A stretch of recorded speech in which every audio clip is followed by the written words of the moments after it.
everyone, we are going to a Christmas concert today. It is a living Christmas tree. I'm so excited. I can't wait. And you wait until you see how cute we have fixed up Pipsie, because he has got lights on his harness.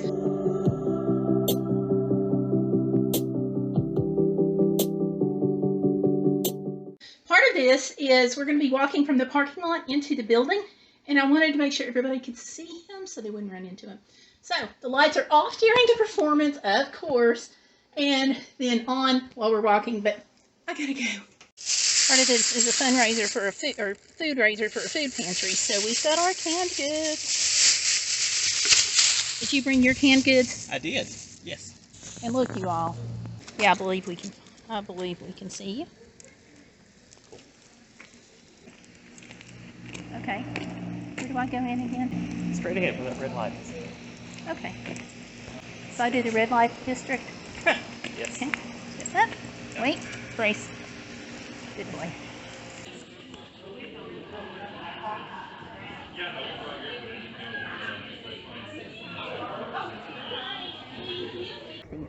It's in Fountain City, Tennessee. It's Heritage Hall, and it used to be an old high school theater, but they have refurbished it and put in tons and tons and tons of work. It reopened like in 2005 and is now a fixture in the community for a lot of concerts and plays and just all kinds of really good things. And we're super stoked to be here tonight. We haven't gotten to do much Christmassy, partially because of my leg, you know how that goes. And I'm really excited to be here. The Living Christmas Tree is supposed to be a really cool pageant. I'm not sure how much filming I'm going to be able to do during the Christmas tree, but I'll try to get you some still shots at least and get them in.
That was great. I couldn't do much recording. If your community does something like this, take advantage of it during Christmas, because the Christmas tree is one of the cheap and free things that you can do with a family at the holidays. And you're in the light. So you're complete shadow. Don't go toward the light. Okay. Move over, dog. So it's one of those cheap and free things that you can do during the holidays. And this one spreads some extra Christmas joy because they're taking up food. So, yeah. Yeah. Hi. Go for it. He's a little excited. Are you ready to get off? No, not really. No, he did. Now we're going to try to get some dinner if they're open. Yay, they are open. And where do we go after the event? We go to Wendy's. And we have French fries, which are really pretty hot and they taste really good. Yes, they are. Yes, they do. Can't believe I just did that. So anyway, thank you all for watching. Don't forget to hit like and subscribe to the channel if you haven't already done so. And go out and have yourself a big, bodacious day. See you on the next one. Bye.